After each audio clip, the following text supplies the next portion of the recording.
I'm going to tell you a contract review failure story about sodium dithionate. Sodium dithionate is spontaneously combustible and explodes when moist. So one sunny day, we actually saw a couple of drums of this stuff sitting on the loading dock, damaged with the lids off.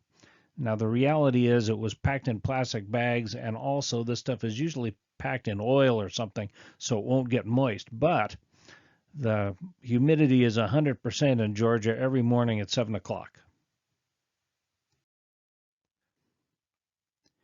Next is sodium cyanide.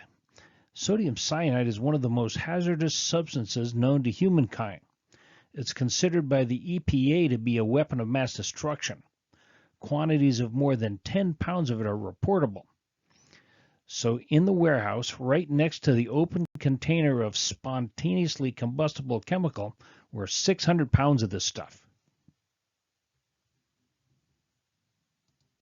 So somebody with a little imagination could see what could happen. The spontaneously combustible stuff combusts. The fire department shows up and starts spraying water on it. That's the exact opposite of the way to put it out.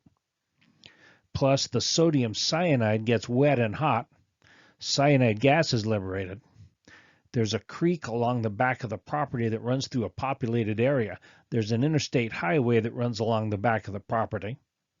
There's enough material in the sodium cyanide to kill 600,000 people. So here are the system failures. In the first place, the salesperson was an authorized purchaser. They got the sale but didn't think too much about the risk assessment. The salesperson was untrained in hazmat or WMD. What could possibly go wrong? The material was entered into the system without thinking too much of it. The materials were purchased and delivered without the knowledge of exactly how bad either of these things was. The purchaser wasn't trained in hazmat. There was a company policy to avoid hazmat, which was ignored. And the receiving department was unaware of the hazmat despite evidence of hazmat training.